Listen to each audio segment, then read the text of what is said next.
নমস্কার বন্ধুরা, জ্যোতিষটিকেতে আপনাদের সবাইকে স্বাগত জানাই। মীন রাশির জাতক জাতিকারা, আপনারা একটা কথা বলছি, একটু মন দিয়ে শুনুন। পৃথিবীতে যদি কাউকে রাজ করতে হয় তাহলে তার কিন্তু তিনটে নিয়ম আছে। প্রথম নিয়ম হলো যে পরিশ্রম করছে বা কর্ম করছে তার থেকে ছিনিয়ে নাও বা লুট করে নাও, আর এটা ক্ষণস্থায়ী হয়।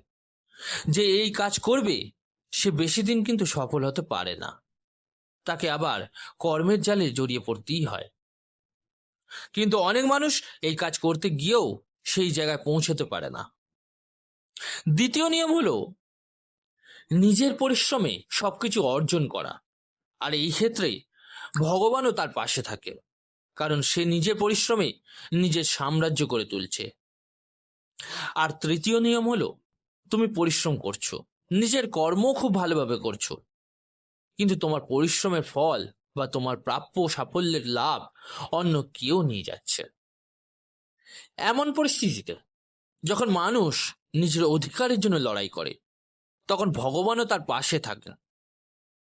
ভগবান বলেন, যদি এটা তোমার অধিকার হয় আর তুমি অধিকারের জন্য লড়ছো, তাহলে এই লড়াইয়ে আমি 100% তোমার পাশে থাকবো। তাই মাথায় রাখুন, এটার একটা পুরনো প্রবাদ আছে, নিজের অধিকারের লড়াই যে কেউ লড়তে পারে এটা ন্যায্য মানে সঠিক সেটাই হয়।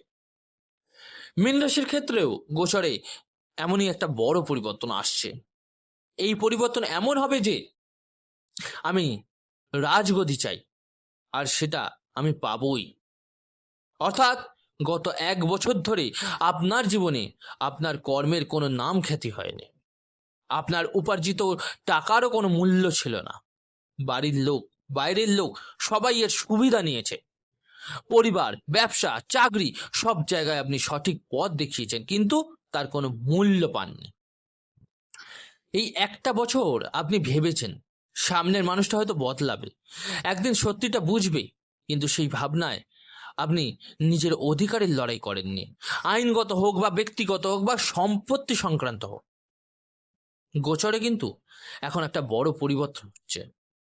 29শে মার্চ 2026 থেকে 5ই ডিসেম্বর 2026 পর্যন্ত আপনি ভয়ঙ্করভাবে নিজের অধিকারের জন্য লড়বেন, রাজগদি লাভ করবেন, কারণ আপনি সেটাই চাইছেন। এবার গত 1 বছরের ডিপ্রেশন, অপমান সবকিছুর পরেও আপনি অনেক কিছু করতে পারতেন, কিন্তু আপনাকে সাইড করে দেওয়া হয়েছিল। মনে হতো যেন আপনি অন্যদের জীবনে চাকর হয়েছেন, ওরা যেমন চাইবে আপনাকে তেমনই চালাবে। কিন্তু এখন এই পরিবর্তন ভয়ঙ্কর। এবার ভয়ঙ্কর উন্নতি দেখা দেবে আপনার মধ্যে। কি হচ্ছে কি, আপনার কুণ্ডলীর ষষ্ঠভাবে কেতু অবস্থান করছে 29শে মার্চ থেকে 5ই ডিসেম্বর পর্যন্ত। এর মধ্যে কেতু নিজের নক্ষত্র মঘা নক্ষত্রে প্রবেশ করবে, কিন্তু যখন মঘা নক্ষত্রে যাবে তখন লগ্ন থেকে কেতুর ষড়াষ্টক যোগের প্রভাব কিন্তু শেষ হবে। বিস্তারিত যাওয়ার আগে আপনাদের বলে রাখি, আজকের এই বিশ্লেষণটি জন্মরাশি চন্দ্ররাশির উপর ভিত্তি করে তৈরি করা। আপনারা যারা নিজেদের বাচ্চাদের প্রেডিকশন করাতে চাইছেন, জন্মকুণ্ডলী বিচার করাতে চাইছেন, তারা অবশ্যই আমার হোয়াটসঅ্যাপ নাম্বারে যোগাযোগ করে নেবেন। হোয়াটসঅ্যাপ নাম্বারটা এই ভিডিও ডেসক্রিপশনে দেওয়া থাকবে। আচ্ছা, কেতুর আসল কাজ কি? আমি কে, আমার পরিচয় কি, আমাকে কি করতে হবে? যখন মানুষ এটা বুঝে যায় তখন সে জীবনে সবকিছু করতে পারে। কেতু প্রথমে বিভ্রান্তি দেয়, তারপর সেই বিভ্রান্তি ভাঙে, তারপর সত্যের মুখোমুখি করায় এবং আগের জন্মের ফলও দেয়। কেতু মহা নক্ষত্রে প্রবেশ করতেই আপনার শত্রুরা, যারা আপনার উন্নতিতে বাধা দিচ্ছিল, আপনাকে দমিয়ে রাখছিল, যারা আপনার সিদ্ধান্ত বা শৃঙ্খলায় বাধা ছিল, আপনি তাদের জীবন থেকে এবার সরিয়ে দেবেন। আপনি নিজের নিয়মেই চলবেন, নিজের রাস্তা নিজে তৈরি করবেন। যারা আপনাকে বলতো যে আপনি পারবেন না, তাদের সবাইকে সরিয়ে দিয়ে আপনি নিজেই ব্যবসা, চাকরি, আয় এবং সোশ্যাল নেটওয়ার্কিং আপনার তৈরি করে নেবেন। 5ই ডিসেম্বর 2026 পর্যন্ত আপনাকে কিছু অপবাদ বা বিতর্ক সহ্য করতে হতে পারে, কিন্তু তাতে কিছু আসে যাবে না। আপনি নিজের জীবন নিজেই বদলে নেবেন। যারা আপনার বিরুদ্ধে মিথ্যে অভিযোগ করছে, আপনি তাদের বিরুদ্ধে আইনি পদক্ষেপ কিন্তু এবার নিতে পারেন এবং জিতবেনও। কেতুকে ছোট করে কিন্তু দেখবেন না, এটা আগের জন্মের কর্মফল দেয় অবশ্যই। আপনি আগের জন্মে যদি কাউকে কষ্ট দিয়েছিলেন, যাদের আপনি কষ্ট দিয়েছিলেন, সেই রিটার্নটা কিন্তু আপনাকে পেতে হবে। তাদের ফল আপনি ইতিমধ্যে হয়তো ভোগ করেছেন, এখন আপনি সেই পর্যায় থেকে বেরিয়ে এসেছেন। এটা এক ধরনের মোক্ষ। এখন কারোর খারাপ চাওয়াতে কিন্তু আপনার কিচ্ছু এসে যাবে না। আপনার কর্মই কিন্তু এবার সবকিছু ঠিক করবে।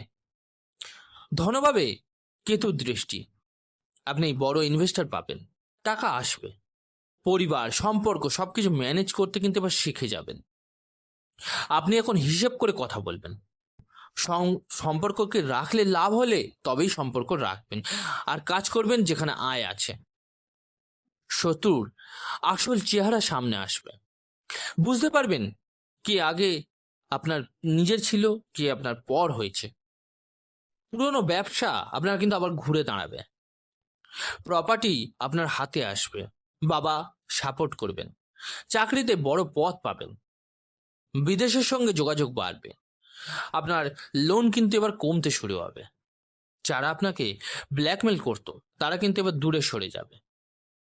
ধর্মীয় স্থানে ভ্রমণ করতে পারেন। অপ্রয়োজনীয় তন্ত্রমন্ত্র থেকে এবার বেরিয়ে আসবেন। আপনার সন্তান এবার আপনাকে কিন্তু সাপোর্ট করবে। যারা আপনার চরিত্র বা দায়িত্ব নিয়ে প্রশ্ন তুলেছিল, তাদের পতন নিশ্চিত। এবার বলে দিই কি উপায় ফলো করলে আপনি এর প্রভাবকে আরো ভালোভাবে পেতে পারেন। একটু শুনে নিন, আপনাদের উপকারে আসবে। শিবলিঙ্গে জল দিন, ওম নমঃ শিবায় জপ করতে থাকুন।